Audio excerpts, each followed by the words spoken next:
Should we, yeah, I hope she's okay. I'm going to call to order the meeting of the Richfield HRA. And would you please note the attendance? At this point, we have a new commissioner. So we would like to have Councilmember Elliott take the oath of office. Welcome. Be more than happy to.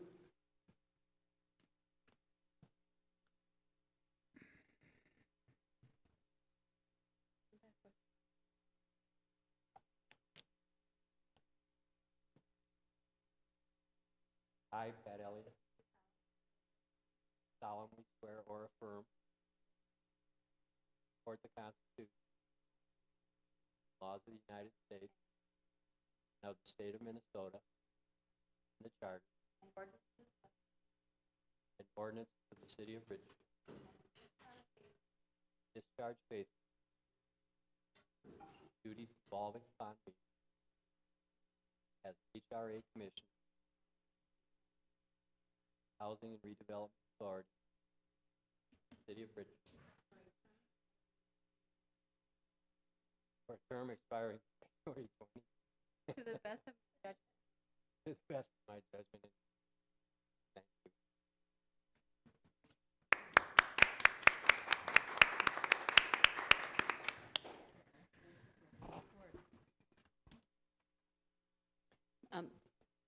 Madam Vice Chair, Madam Mayor. I just want to congratulate you and welcome you to being on the commission here and let you know that you are low man on the totem pole. You have to get water for everybody. I can do that. I can do that. Thank you. I just want to thank you for the confidence you exhibited in me in appointing me to the commission. And I recognize as the low man on the totem pole, and city manager and other people that have known me on the city council will really appreciate the fact that I intend to be quiet, listen and learn, and not speak for the first 6 months. So. We'll hold you to that. Okay. Madam Chair, Yes? should we also acknowledge the new city clerk, who I have not seen in her official capacity before? All right, You can and introduce yourself. we'd welcome the city clerk. Hello. I don't know. Could what you tell us your name? My name is Elizabeth Van Hoos. I've been with the city about 11 years, working in the motor vehicle department as a lead, and then working under Nancy, and she retired, and I'm going to try and fill her shoes. All right, Yeah, great. welcome to you both. Thank you. All right, before we begin taking any votes here, I would like to clarify one matter of the rules. Our practice has been to record the results of all votes in the official minutes in compliance with the bylaws. If there are no objections, I would like to do voice votes unless a roll call is requested by a member of the commission. All votes would still be recorded in the minutes. Are there any objections to that? I'll move. All right, is there a second? Second. It's been moved and seconded that we do voice votes unless a roll call is requested by a member of the commission. Is there any discussion? All right, since we haven't passed this yet, we do need to take a roll call. So we'll start with Councilperson Elliott. Your vote, yay or nay? Yay. Yay. All right. Commissioner Gepner? Yay, but let me ask, even though it's in the middle, were we doing something different before, something wrong? No, he saw it. If you look at that's the rules that officially said we had to do a roll call, so I just want to make sure it's okay to do voice votes. Or we're changing it? It's always been voice votes. We are, Members of the HRA. This is just to shake us up a little? Yeah. Actually, Commissioner Supple, I think, talked to Julie Eddington, and the issue was that apparently the bylaws say that that the HRA is supposed to vote by roll call. And as a matter of practice, and I've been with the HRA, I don't know, lots of years, and it's always been a voice vote, you know, all in favor, aye, all opposed. And so as a matter of practice, that's what we've been doing for about the last 20 years probably, unless the chair decides to call for a voice vote. So basically all we're doing here, or all the Mary's doing, is just getting a motion to basically legitimize in writing what we've been doing for all this time. I kind of enjoyed the illegitimacy of the previous practice. You like to live on the edge, Yeah. Commissioner, I know. All right, Commissioner Rubenstein? Yay. All right, and the chair votes yay. So the motion has passed. Thank you. All right, at this time, we need, the next item on the agenda is a consideration of the election of the Richfield HRA officers for 2015. We need to elect a chair, a vice chair, and a secretary. So, I will now open the floor for nominations for chair of the Richfield HRA. Madam Vice Chair, Yes? I would like to nominate Mary Supple as our chair. Are there any other nominations? Are there any other nominations? Hearing none, I would entertain a motion to close nominations and have a unanimous ballot for Mary Supple for chair of the Richfield HRA. So moved. Second. All in favor? Aye. Aye. All opposed? All right, then I will be the chair. Now I will, thank you. Now I will entertain a motion to open nominations for vice chair. Madam Chair, I would like to nominate Pat Elliott as vice chair. I'll second that. Are there any other nominations? Are there any other nominations? All in favor of Pat Elliott as vice chair, say aye. Aye. All opposed? Please record that that was unanimous ballot for Councilmember Elliott as vice chair of the Richfield HRA. And now we'll open the floor for nominations for secretary. Madam Mayor? I'd like to nominate again. Doris, you do such a fabulous job. There isn't anybody with your English background that we could ever substitute. I nominate Doris wholeheartedly. All right, is there a second? Second? Second. Thank you. All right. Are I'm there gonna any start other kicking you. nominations? Are there any other nominations? Hearing none, I would entertain a motion to close nominations and have a unanimous ballot for Commissioner Rubenstein to be the secretary of the Richfield HRA. Second. Also, Oh. I so move. Okay. And you second. Second. Okay. All in favor? Aye. Aye. All opposed? All right. I love catching Congratulations. those typographical errors. You are fabulous. There isn't All anybody right. as good as you. Welcome all. All right, our next item on the agenda is to approve the minutes of the regular HRA meeting of December 15th, 2014. So moved. Second. It's been moved and seconded. Is there any corrections or discussion? Hearing none, all in favor? Aye. All opposed? Okay, we've approved the minutes of the regular HRA meeting for December of 15th, 2014. Our next item is the approval of the HRA agenda. I'll move the agenda. Second. It's been moved and second to approve the agenda. Any discussion? All right, all in favor of approving the agenda, say aye. Aye. Aye. All opposed? Okay, we've approved the agenda. Okay, our next item will be the HRA Programs Community Development 2014 Year in Review. Ms. Barton?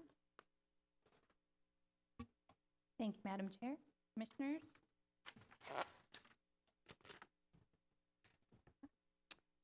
As you know, the HRA operates numerous programs designed to improve and diversify the city's housing stock, assist lower-income households, and support development and redevelopment of the community. Once a year, we'd just like to let you know what's happened over the course of the previous year. We've got a little bit to show you. The Richfield Rediscovered program was established in 1990. The program facilitates the construction of new single-family owner-occupied housing through either a $50,000 redevelopment credit or through the sale of buildable lots that were acquired by the HRA and cleared. Since the program's inception, there's been 122 new homes built. We had 6 homes completed last year. 2 lots were acquired, and there's 6 lots remaining for sale. and a list of those lots can be found on the city's website. I'm going to run through several of the homes that were constructed last year through the program. This one at 7537 DuPont Avenue is 3,200 square feet, has 3 bedrooms, 3.5 baths, 2-car garage, and an end value of $420,000. This one at 6808 14th Avenue has approximately 2,500 square feet, 3 bedrooms, 4 bathrooms, 2-car garage, and $350,000 value. 4 bathrooms, I'm guessing they have.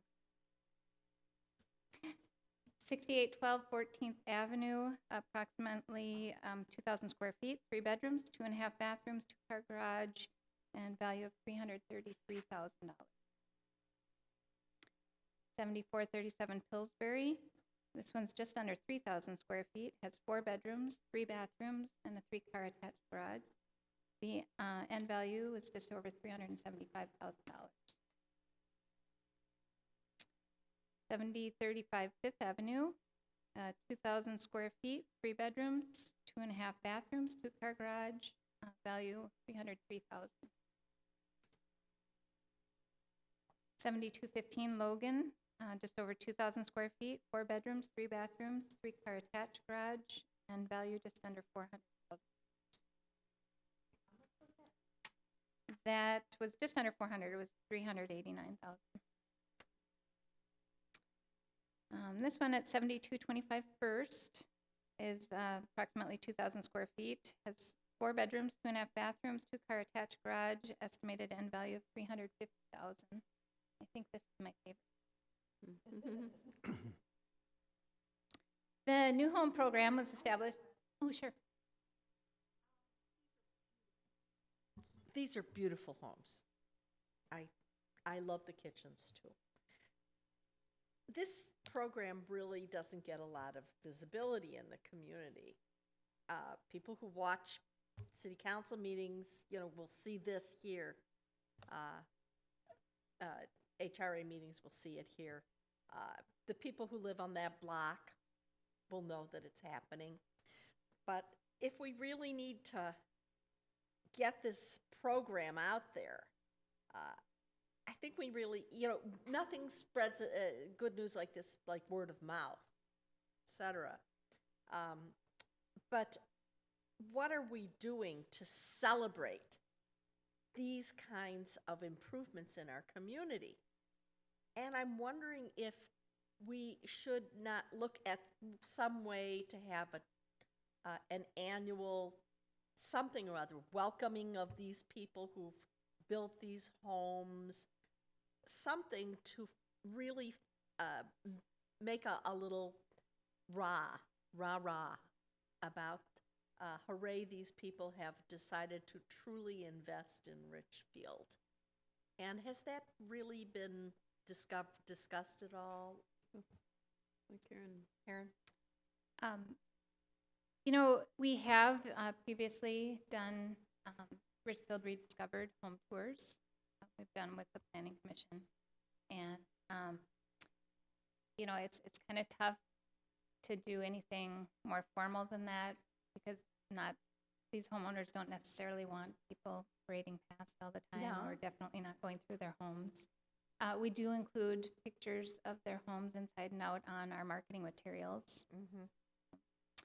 And we actually, we have a number of properties that we have available. We have 6, but they get bought up quickly. So we're just barely keeping up with demand for the most part. This is great.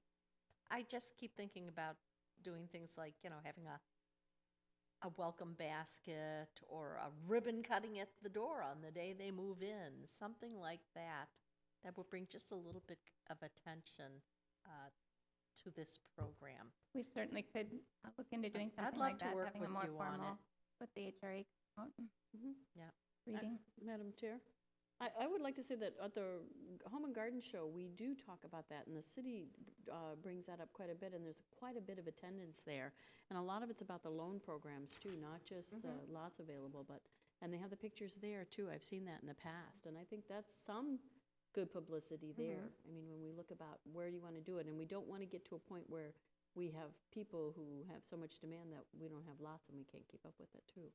So, you know, I like what we're doing. We could maybe do a few more things because we are picking up some lots, but we're really selling them at a brisk pace, faster than I've ever seen. Hooray. Yeah. Yeah, that's something we need to Word's getting celebrate and out. I know. talk about It's good. too. Good things. Get out the good news. Mm-hmm. As I mentioned, the New Home Program was established in 1974 to provide homeownership opportunities to lower-income households in Richfield. Substandard houses are purchased by the HRA and demolished. Then the lots are sold to nonprofit developers to build new affordable homes on the lots. Since 1990, over 35 homes have been built through the program. 7312 and 7316 Clinton, this was a double lot purchased in 2008 for the New Home Program.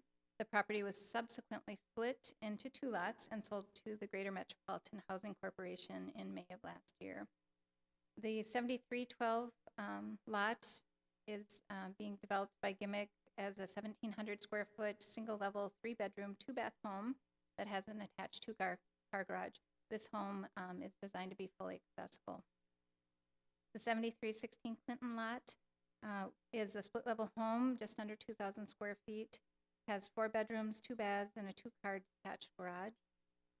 Gimmick constructed a similar home in partnership with the HRA at 7205 Nicollet back in 2008. Mm-hmm. 2 new home lots at 6220 and 6336 15th Avenue South were sold to Twin Cities Habitat for Humanity in January of last year. Construction is scheduled to begin this year with completion by. The HRA's Transformation Home Loan provides interest-free loans of up to 15% of project costs for large-scale remodeling projects, and those are projects valued at $50,000 or more.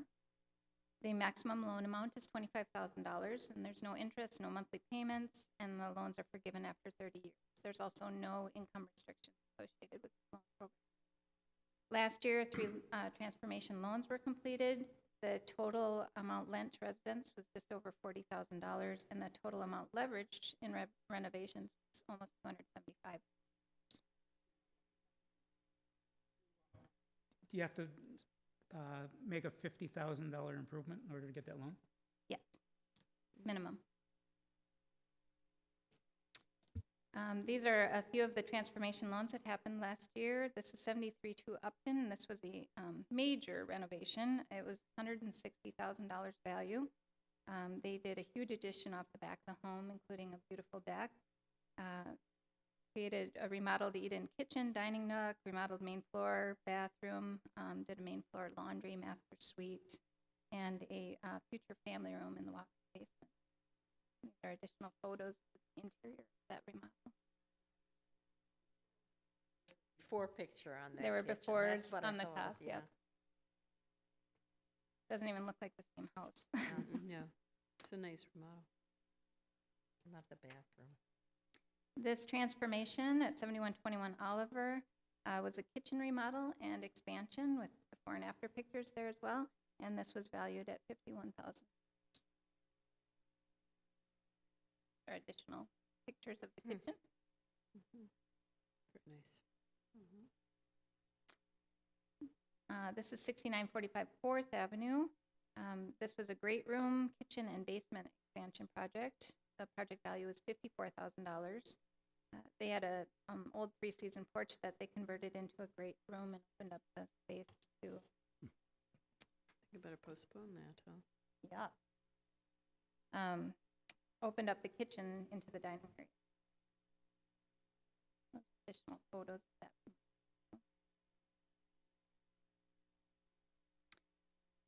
In 2014, the HRA started a rental to homeownership conversion program. This was in response to the significant increase in the number of single-family rentals in Richfield. In 2003, there were 31 licensed single-family rentals in Richfield. Currently, we have 747 licensed single-family rentals. So the conversion program was designed to provide an incentive to rental property owners and to prospective home buyers to return single-family rental properties to owner The program provides a $2,000 grant to the selling party towards closing costs. And then there's a $7,000 purchase assistance loan or $10,000 rehab loan available to the buyers. The loans are deferred, there's no interest and no monthly payments, and they are forgiven after 10 years. There is a 10% equity requirement with this program. We did receive one application in 2014, and that was for the $10,000 rehab loan, and they used the money to construct this new detached two-car garage. Just wanted to touch on foreclosures. Good news on that front. Foreclosures are down 46% from 2013. We had 40 foreclosures in all of 2014 compared to 74 in 2013. The foreclosures peaked back in 2008 with 230 that year, just in Richfield. And since 2008, we've had a total of 971 foreclosures. In response to the foreclosure problem, the HRA applied for and received over $1 million in federal funding back in 2009 to acquire, rehab, and resell foreclosed properties to qualified buyers who were making 120% or less of the area median income. The program ended in 2013, but the final 2 homes through this program in Richfield were sold last year. In total, 7 homes were purchased, rehabbed, and sold to qualified buyers through this program. The house pictured here at 7234 17th is one of the ones that sold last year. It sold for $190,000. And this is the other one, 7527 Bloomington, and this one sold in April of last year for $190,000.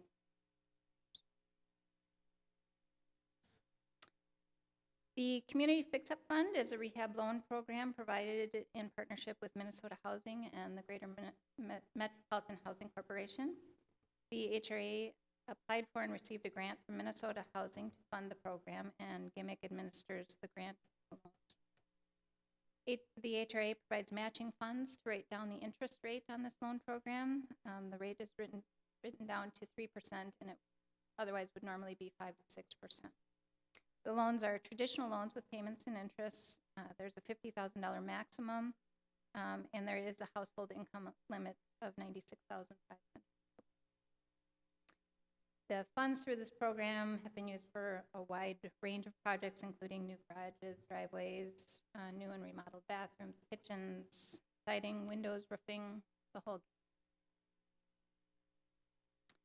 The HRA also contracts with the Housing Resource Center through the Greater Metropolitan Housing Corporation to provide remodeling consultation services, emergency assistance, first-time home buyer education, and access to various housing rehab loan programs such as the Community Fix-Up Fund. Last year, there were 105 services provided to 76 Richfield residents through the Southside Housing Resource Center.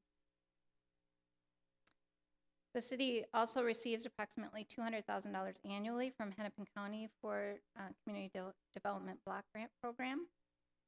In 2014, the funding was allocated to our Deferred Housing Rehab Loan Program, which is administered by Hennepin County, Public Services Funding, and then also to the Penn Avenue Streetscapes Improvement Program, which also included funding from 2013.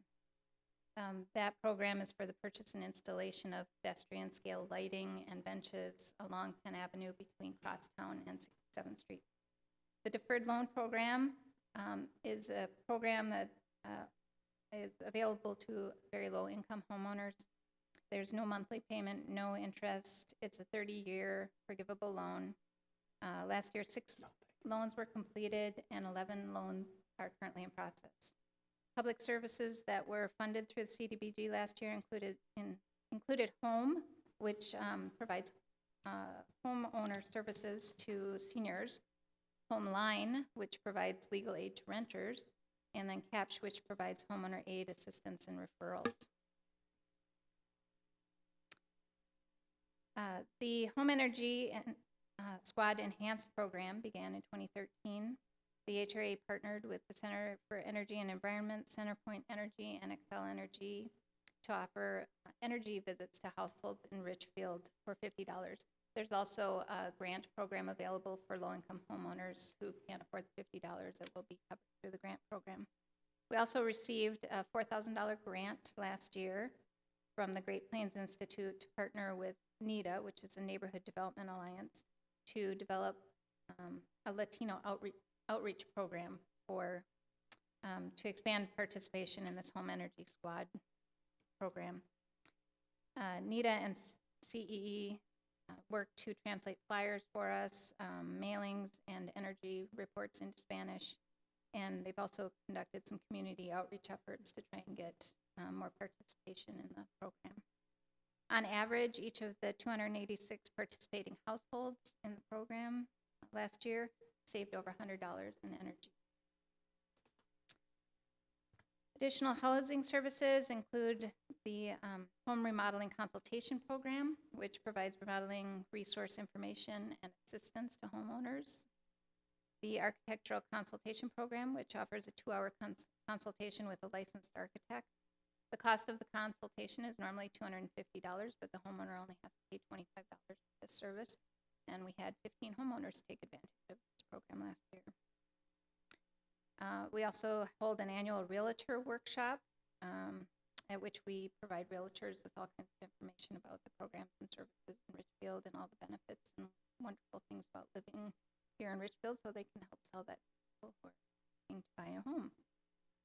We do ongoing management of 2 HRA-owned rental properties and also manage a large HRA loan portfolio. Touch on some of our marketing efforts. As you notice, the beautiful new display banners out there when you came in. We contracted with Shadid Marketing to develop a marketing plan for all of the HRA's programs, and subsequently hired Barsoon Design, who designed new brochures for us, flyers, and the display banners. Some of the brochures and flyers are out on the table too, if you had a chance to look at them. Barsoon was also the company that developed the materials for Public Works Sweet Streets program, and then our Open to Business program as well. In February 2013, the HRA appointed a 15-member task force to create a housing visioning statement. The task force presented their statement to the HRA and City Council in June of last year. Out of that, a 7-member subcommittee was created to develop policy recommendations relating to senior housing, affordable multifamily housing, and market rate housing. The subcommittee group presented their senior housing policy recommendations to the HRA in April of last year, and are putting forward their recommendations tonight regarding affordable housing. That'll be later on the agenda. The Richfield Public Housing Authority offers 2 rent assistance programs to low-income rental households. The first one is the Kids at Home program.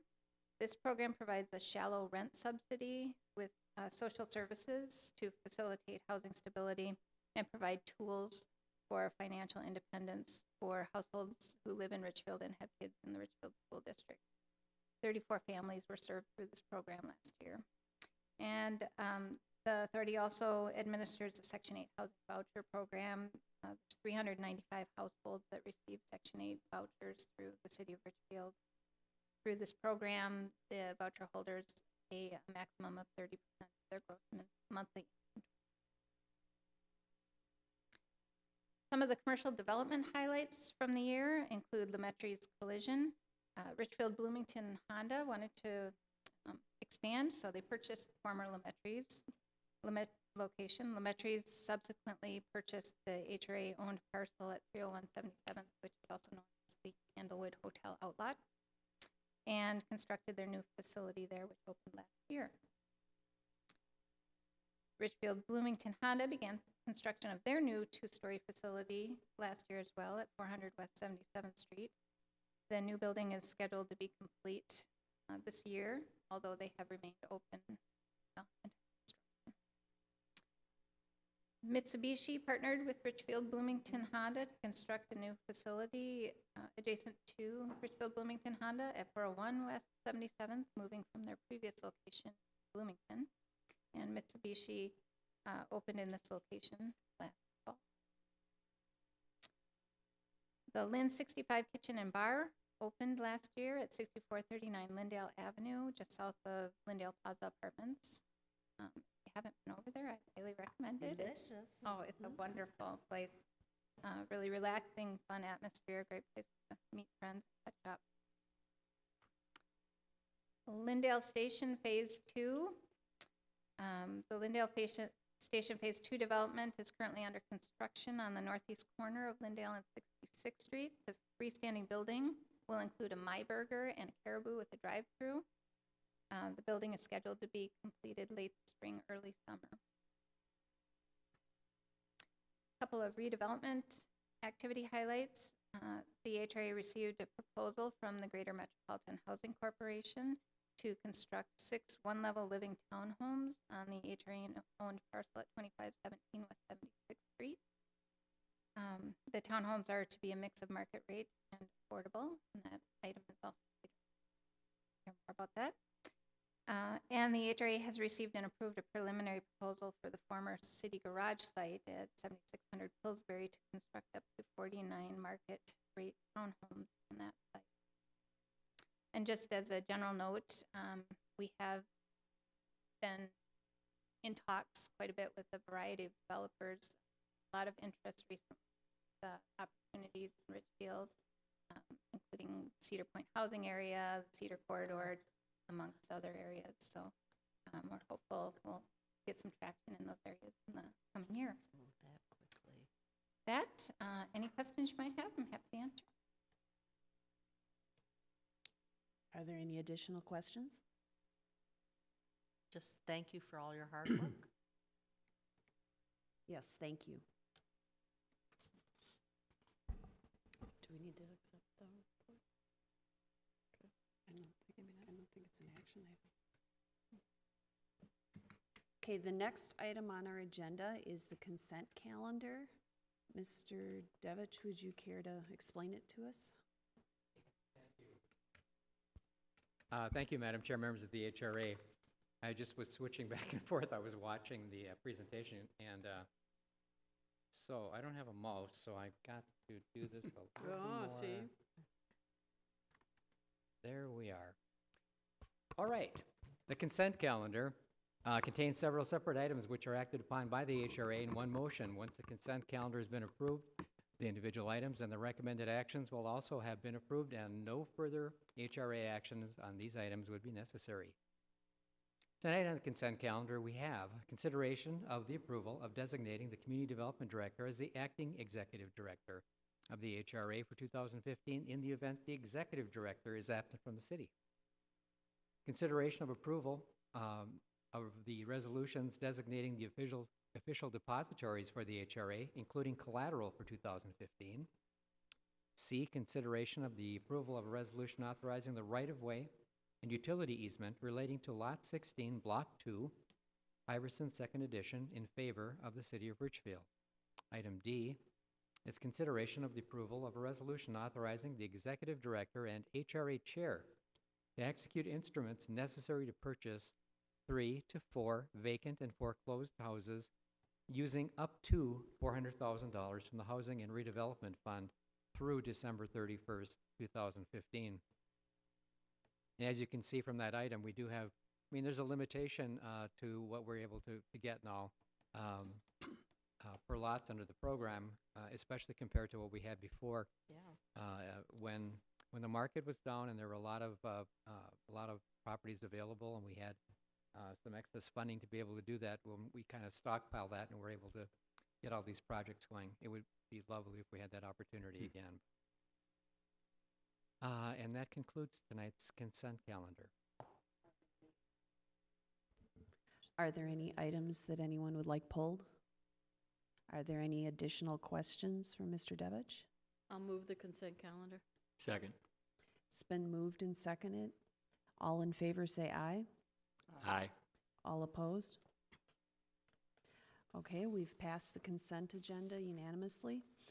Moving on to item number 6 on the agenda, we have a public hearing regarding a resolution authorizing the sale of 2517 West 76th Street to the Greater Metropolitan Housing Corporation and a contract for development with the Greater Metropolitan Housing Corporation for the development of 6 townhomes.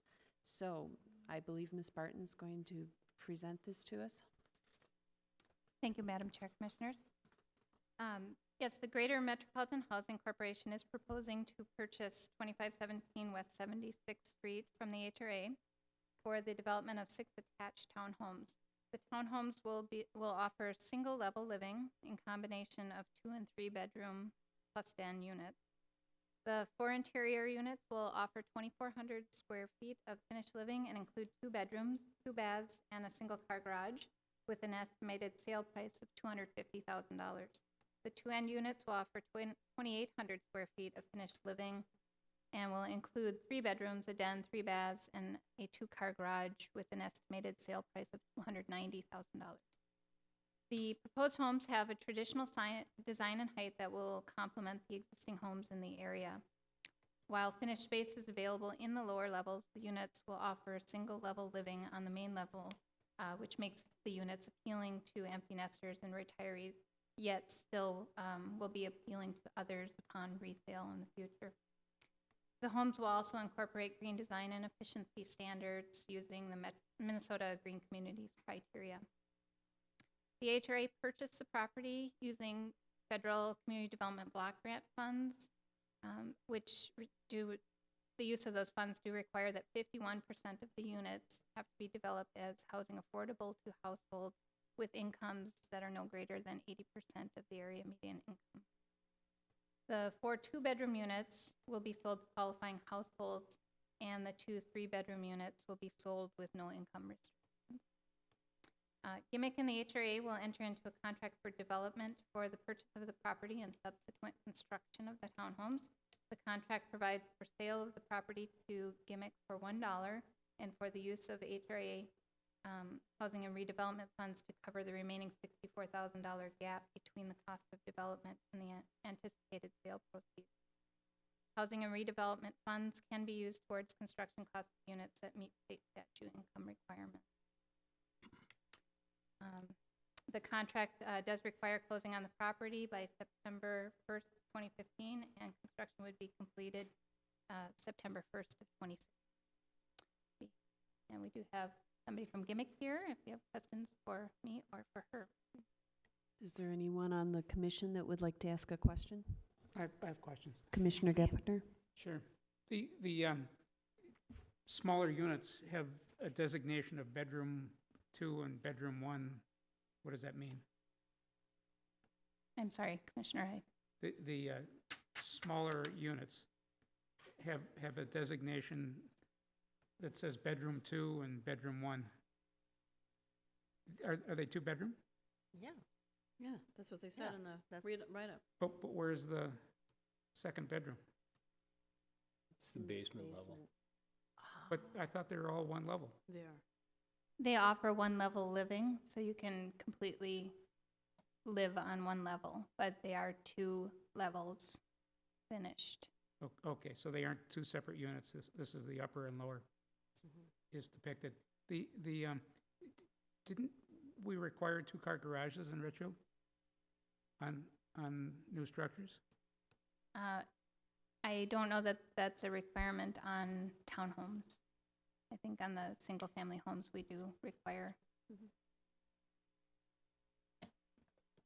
Madam Chair, that was one of my questions too, is I'm concerned always because of where this is located on 76th Street, and all the excess parking is gonna go up on the residential side, and the people complain about that. So I was concerned that the other units don't have 2-car garages as well. We know a lot of these end up being shared units or something, or somebody else is working in the family. I mean, they are by transit lines, and I know we encourage transit, but what we have found is that people in some of these instances are cobbling together jobs, and the transit doesn't work for the jobs they have, and they have extra cars. And so I have concerns. The other thing I was looking at is a site plan, and while I look at the homes that have been generated from this organization, they look very nice. Again, we had the same question, I think, when the new townhomes going over on the other garage site. The garage is right out front, and that's a very old design, and it looks like a garage. You know, it looks like you're driving up to a garage instead of putting the garages in the back. And I know we didn't see any preliminary designs for this like we do others. it would be nice to have that conversation or have, and I don't know if we'll have that opportunity. I would like to have that opportunity to see if those garages could be moved to the back somehow and maybe a drive up differently. Well, we did go over the site plan quite a bit. It is a constrained site, obviously, to get the number of units on there. There is available off-street parking in front of the single-car garages. So in theory, you could have 2 cars parked there, one in the garage and one on the outside. But as far as, you know, alternative to the design, we certainly could go back and talk to Gimmick about making changes and bring I it would back like to to you. see that. I would like to see that. You know, I- they did push the garages back. They're not out on front of the I know. house. They're Yeah. back to It try and still make looks, them less. especially the 2 cars, will just look like a big old garage there. Yeah. It will. And I mean, I think it was really nice, and it was a constrained site too for the other townhomes that we requested this same kind of a move. I'm also, with just this many, will there be an association? Okay. Okay, please. Could you please go up to the microphone? Thank you. Asking the same questions. Yes, the plan is to do an association for snow removal, lawn care, and to have reserves for the building repair and overall maintenance. Okay, that's really nice to hear. And I see the green building, but also, are you doing energy efficient? And what are Yes, they? we do energy efficient mechanical systems, Energy Star rated appliances, windows, and everything. Okay, so the construction to that, but you're not going to zero net energy building? No. Okay. No, All right. if possible. In terms of trying to move the parking to the rear, the biggest constraint is by the time you're done doing that, I know we looked a little bit more for a different site, but the biggest concern is by the time we're done doing that and for everybody to be able to maneuver throughout, you're looking at a site that is 100% paved driveway in the back. So there would be no green space, and then we would have to worry about stormwater runoff, would become a big concern. Well, I don't know, though, then we need 6, maybe we need 5 townhomes. That was met for the density requirement of the zoning of the area. Yeah, I'm still not pleased It's with that. zoned as medium density housing. understand And that. the requirement. But sometimes they don't fit right either. I know these are odd lots, these are a problem. It'd be nice to see if there's something we could do. I'm still concerned about just a 1-car garage with some of these. That's problematic. Commissioner Rubenstein? Yeah, I live in a townhouse development here in Richfield, and this is a huge problem because we have but 1-car garages for us. And in the past 5 years or so, we've had turnovers, and younger people have moved in. We had a lot of senior citizens that were down to 1 car. And now there's younger people moved in, all have 2 cars, some have an even a third if they're got a teenager living with them. It has caused a lot of animosity between neighbors. So this is not something No. that, is just off the top of our heads. With personal experience and group experience, having seen other developments in Richfield have problems like this. And we have to respect the people who are there first.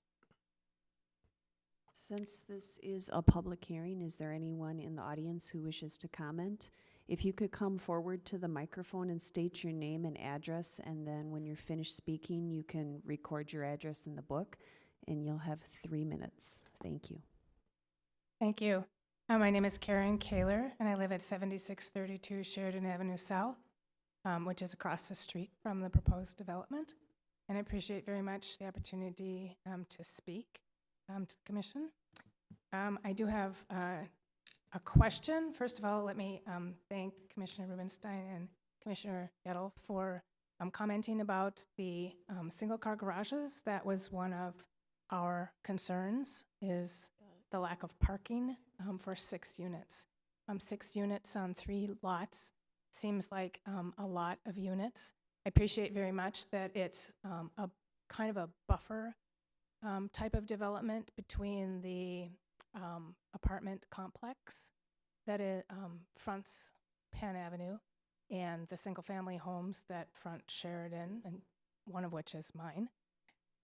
But I am concerned about, I should say we are concerned about parking. And I do have a question that perhaps could be answered. I noticed that for 4 of the units, there are income restrictions, and I'm wondering what exactly that means, because $50,000 income would not buy a $250,000 home, as I figure out what mortgages are. And I wonder what other requirements for income there are to be able to afford the condo association fees, other kinds of upkeep fees, and if those people who buy into those 4 units are not able to continue to live there for whatever reason, what does that mean then? Are those units required to be owner-occupied units, or will they convert to rental units? We have a lot of rental units in our neighborhood. There were a lot of foreclosures in our neighborhood, including 3 on my street. A couple of those have been rental units since 2008. There are a lot of other rental units. The townhomes that are on Penn Avenue, which are the ones I'm most familiar with, are at least 50% renter occupied and not owner occupied. So that's my other concern, is that the neighborhood would like to see more owner occupied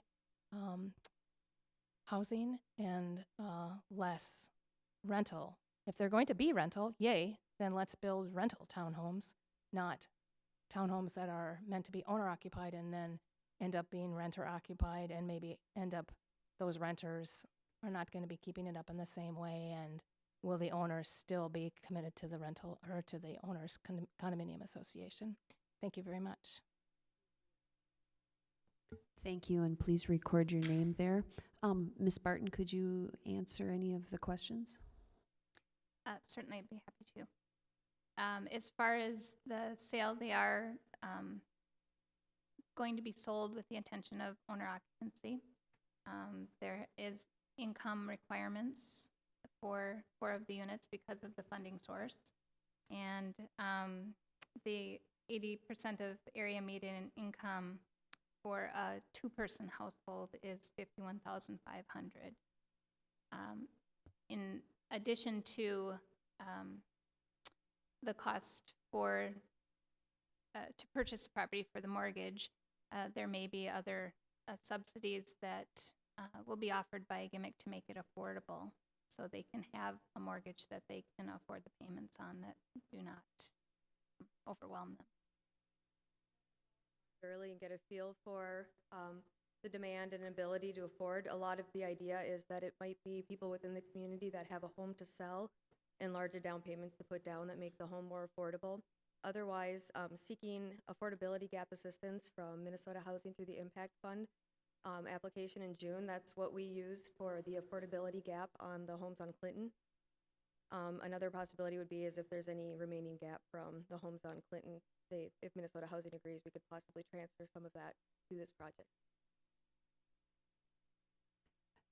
Seeing that there is no one else in the audience, I'm going to ask for a motion to close the public hearing. So moved. Second. It's been moved and seconded to close the public hearing. We can have further discussion about the matter after we close the hearing, but all in favor of closing the public hearing, please say aye. Aye. All opposed? Okay, we've closed the public hearing. Is there any further discussion on the matter? I have a couple comments. Commissioner Gepner.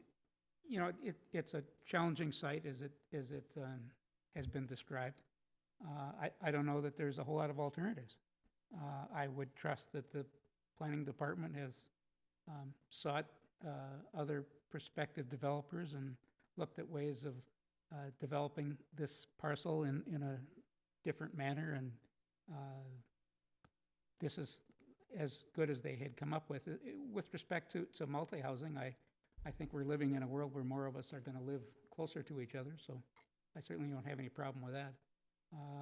And you know, hopefully we'll rely less on our cars than we are these days.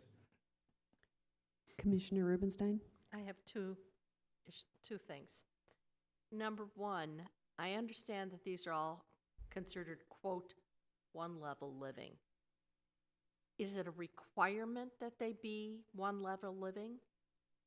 Or perhaps a way of, you know, getting,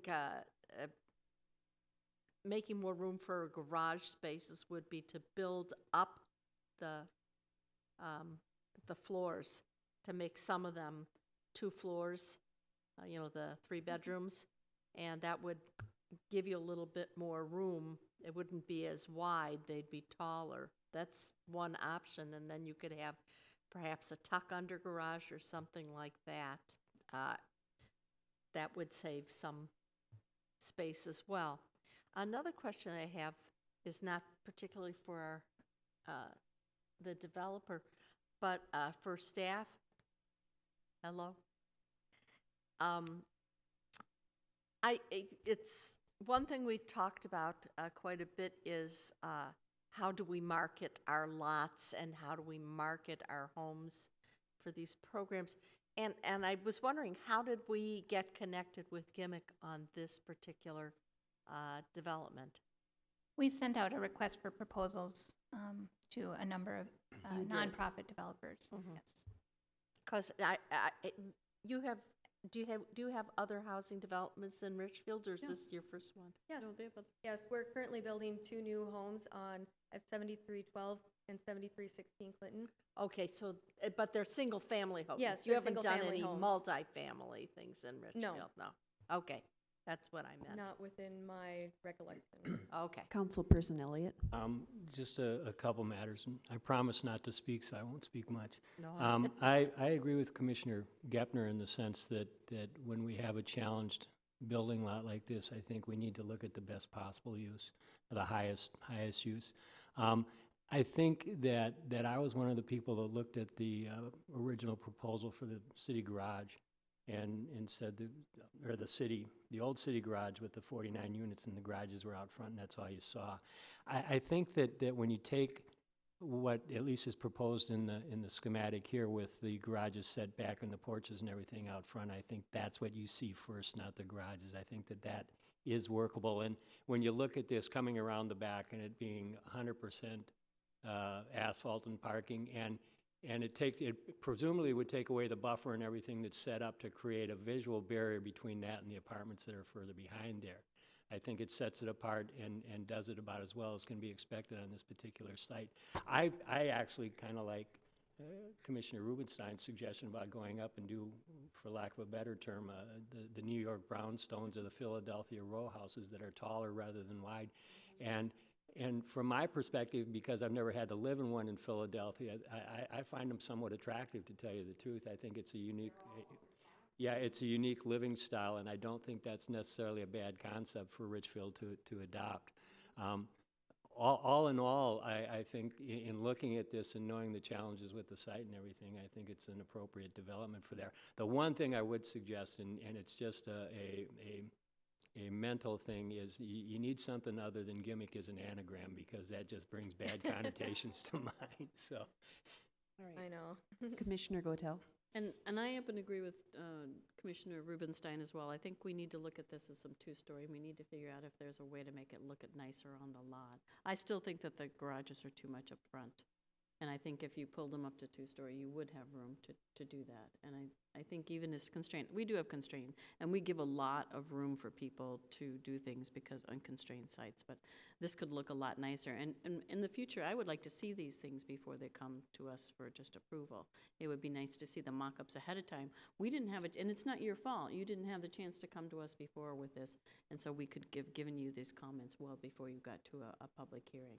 We were encouraged by city staff that they were looking for lower level, single level. And while we had originally had pursued 2-car garages in order to meet the density requirement of the area, we had to try to fit in another unit, and that caused the elimination of the garages. Yeah, I think All this is right. going to be problematic. Ms. Barton?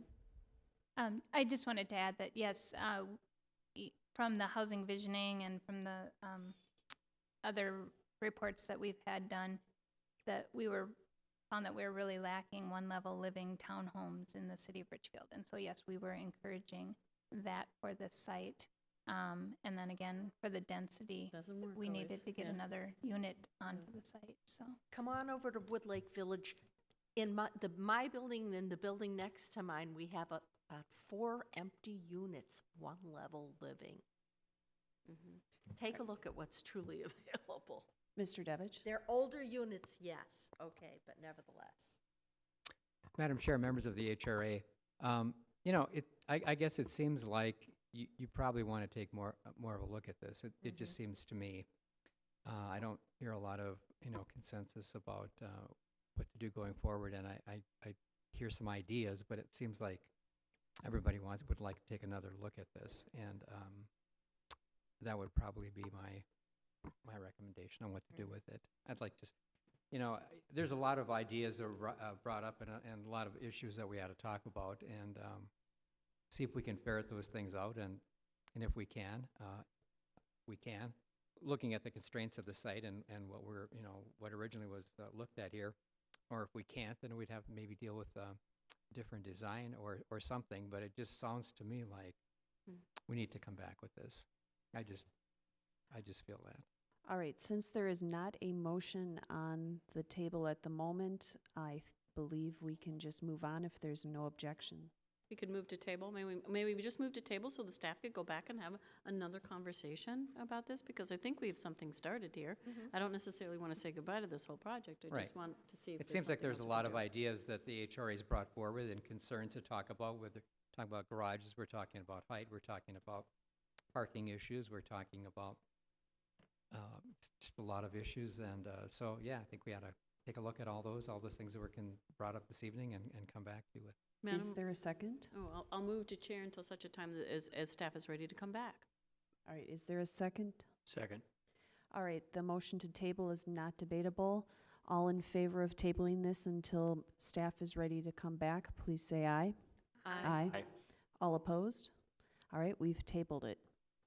Karen, did this go before your committee of, you know, where the public service gets involved and No. and, you know, the things that you do before a development is given final approval?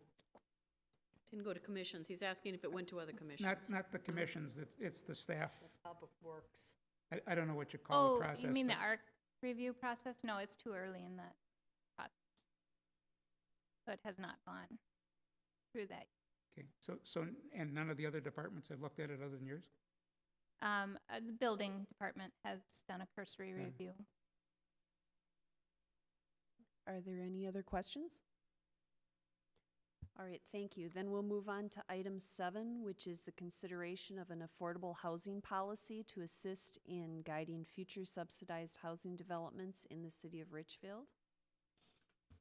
And I believe, Ms. Barton, that you're going to report on that. Thank you, Madam Chair, Commissioners. In February 2013, the Richfield Housing and Redevelopment Authority appointed 15 people to a housing visioning task force to work with a consultant from Stantec to create a housing vision for the city of Richfield.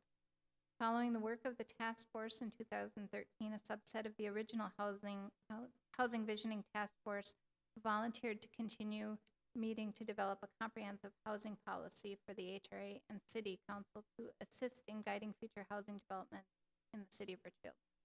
The task force divided the development of the policy up into several segments, serving different populations and addressing different housing needs.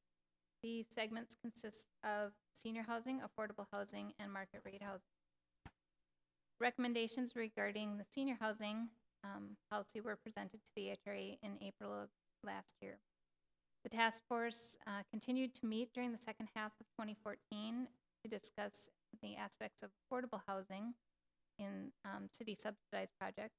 And as a result of these meetings, the task force has formulated the following recommended affordable housing policy statement to be used as a guide by the HRA when evaluating future subsidized housing development proposals. The proposed affordable housing policy statement reads, when considering proposals for housing-related redevelopment that include an affordable component, the Housing and Redevelopment Authority and City shall give priority to projects that address one or more of the following criteria: are located in proximity to public transportation, job centers, schools, and other amenities, are dispersed evenly throughout the city with priority given to proposals that introduce affordable new construction in areas where it is lacking. Provide 2 and 3 bedroom units or larger to meet the needs of the community. Contain a mix of market rate and affordable units with a higher proportion of market rate units unless dictated by an outside funding source. Maintain affordability through the rehabilitation of existing aging multifamily housing. And include attributes such as single-level living, low-rise developments, 3 levels or less, townhomes, row home style housing, shared community spaces, accessibility, energy-efficient buildings. Happy to answer any questions if you have any. Madam Chair, first of all, I want to say that this is a lot better, I think, than the senior housing piece that was brought before us as far as for policy. I'm much more pleased with how this came and how it was a broad swath across the city. My only concern is in the bullet point contain a mix of market rate affordable units with a higher proportion of market rate units unless dictated by an outside funding source. Because outside funding sources currently are 100% affordable, and that's a problem. And what we also know from a lot of studies and a lot of work, that if you get more than 20% affordable into a unit, into larger units, it gets to be problematic. And that's one of the reasons of having mixed in market rate and affordability together, is to have it in those types of dimensions, because they work best. And so I like everything except that very last, if I had a magic wand, I'd just take that last little piece off there. And if I might respond to that, just for clarification, the Housing Visioning Task Force very much echoed what you just stated, that they would like to see more of an 80-20 mix. The reference to the dictation of an outside funding source was more in they were open to the use of, say, low-income housing tax credits, which generally you have to have 100% affordability in the case of rehabbing our existing housing stock. Yes, They didn't want to, because those units typically are all affordable anyway, currently, and so to use that funding source to It would be nice if it was like that, amenities. because this leads into future councils to some problems if they don't see it that way. That's the intention. You see what I'm saying?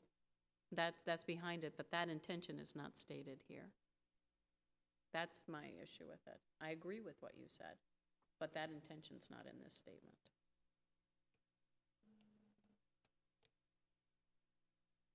Are there any other questions or comments? Commissioner Elliott? I was somewhere in here, one of the stated goals was the rehabilitation of our older apartment units circa 1960 in that general area. And it's like Commissioner Gotell was saying, somehow tying those two together would make sense. The rehabilitation of the older housing stock that currently is affordable, and saying at that point you can entertain outside funding source that's going to dictate the affordability rate. I think if you tie those two together, I think you get there. I think so too. And I think that was their intent, right? It's just not stated clearly. So you're saying the 5th bullet point down, you would like, No, the 4th. but the 5th one refers to the existing multi-age. Right, and that's, you take the after the comma in bullet point 4 and drop it down and say, to maintain the affordability through the rehabilitation of existing aging multifamily housing, and you can then say as dictated or by the use of outside funding sources that Move it there. call for 100% affordability or something like that, saying tie those two Probably together. comes very close, but I might maybe maintain affordability through the rehab of existing aging multifamily housing, including consideration of 100% affordability As if dictated by required. outside, yeah. or by an outside affordability funding- as dictated, not 100%, Okay, but just affordability affordability. dictated by an outside Because they funding source. they might want Okay. 50-50 even, so that allows us to Right, go I all the think way that 100. gets us there. And I think that gets us there. So with that change, just to clarify, then the 4th bullet point, you would have a period after market rate units, and you've moved would be that my- phrase down to the 5th bullet point? That would be my, Right. Yeah, correct. Did you want to read that back so that we have it for the record? Both the fourth and the fifth one. Okay. So we, on bullet 4, we ended at market rate units. Okay. Mm-hmm. That up, and then maintain affordability through the rehab of existing aging multifamily housing, including consideration of outside funding sources that may dictate higher affordability requirements. Okay, yep. Yep. That works. And that's the intention, I believe, as well. This was a lot nicer, a lot cleaner. Are there any other questions or comments? Karen, was the original wording by the study group, task force? Yes. We did pretty good. I'll move the acceptance Second. with those changes. All right, it has been moved and seconded to adopt the affordable housing policy as amended to assist in guiding future subsidized housing development in the city of Richfield. Is there any further discussion? All in favor say aye. Aye. All opposed?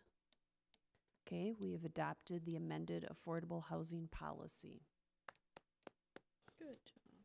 This has All been quite a process. Yes, it has. You know, it's about 3 years now, I think, that we've been working on this. We're not And done. please express our thanks to the visioning task force. Those who stuck it out Absolutely. for so many years now, too. They're very great, and we're grateful. All right, the next item on our agenda are HRA discussion items. Is there anything that any of the commissioners would like to bring up for discussion? I have a couple of questions. All right. Did you learn anything on the state with the funding of the possible tunnel underneath Cedar? Anything progressing on that will allow for development in that part of the city? Oh, well, Commissioner Gepner, members of the HRA, you know, we keep on trying to find out, trying to ascertain exactly when the Department of Transportation is going to indicate how that funding is coming out. And I know the Commissioner Gotel has been working, talking to folks too. And no, we don't know. And I thought possibly at one time that it would come out in January. It's not going to come out in January, to my knowledge. And I think,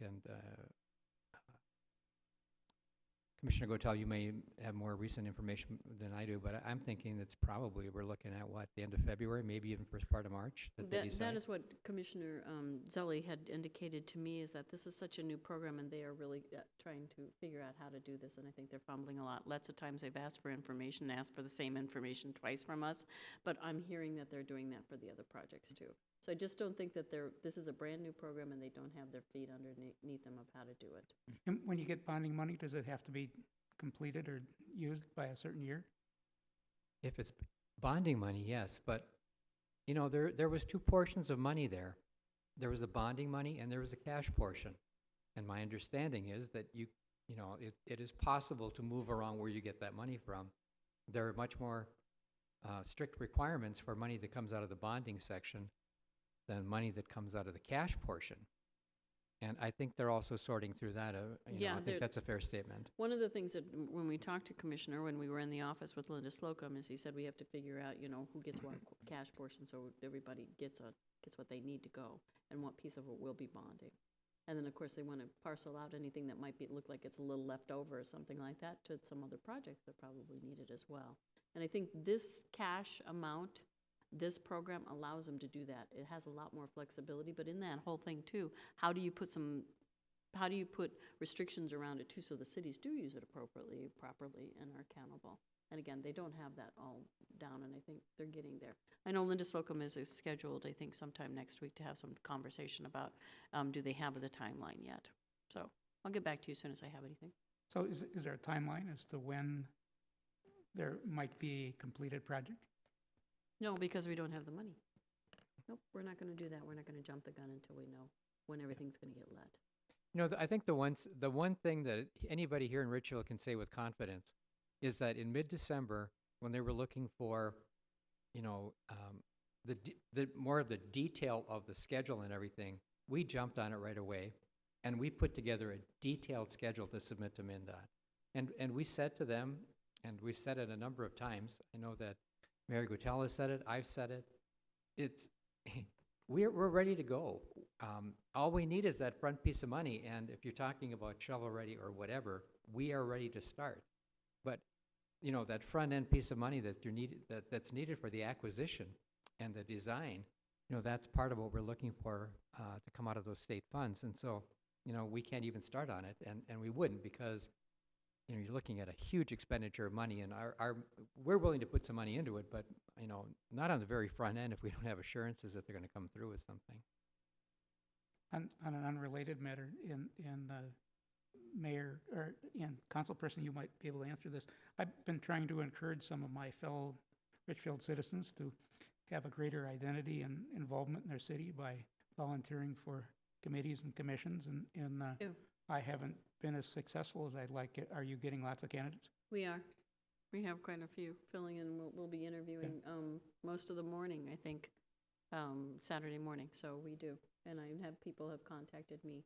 Yeah, I'm good at this too, and thank you, Commissioner, for if you're out there, you know, pounding the pavement, asking people to do that, because after I go door knocking, I certainly see some of these really bright young people, and I take their phone numbers, I call them back and say, would you please put your a name in for this? So I am doing that too, and I have always done that. Can someone still put their name in if they're Oh, yeah. interested, if they're listening to this broadcast? Oh, yes, you can put your name in for the commissions even after we have appointed commissions. We will appoint until we have no place to put people. So we love it. We will interview all through the year to give people who want to serve their city an opportunity to do so. Yeah, I think there's a misconception. We have a lot of people wonder if they can apply and get interviewed They can, and during I the year, and we get a lot of people that do get come an in. email not- with one, and right. I emailed her back and said, you can do this after you get back. Right, She that had a the interview vacation. process will take place whenever it's necessary. We'd love to have you. Are there any further discussion items? All right, then we will move forward in the agenda to the Executive Director's Report. Mr. Devich? Madam Chair, members of the commission, I don't really have any specific report this evening. All right. Then the next matter before us is the claims and payroll. So moved. Second. It's been moved and seconded. Is there any discussion? All in favor say aye. Aye. All opposed? Okay, we've passed the claims and payroll. Since we have no further business before us, we stand adjourned. Yeah, congratulations. Nice job.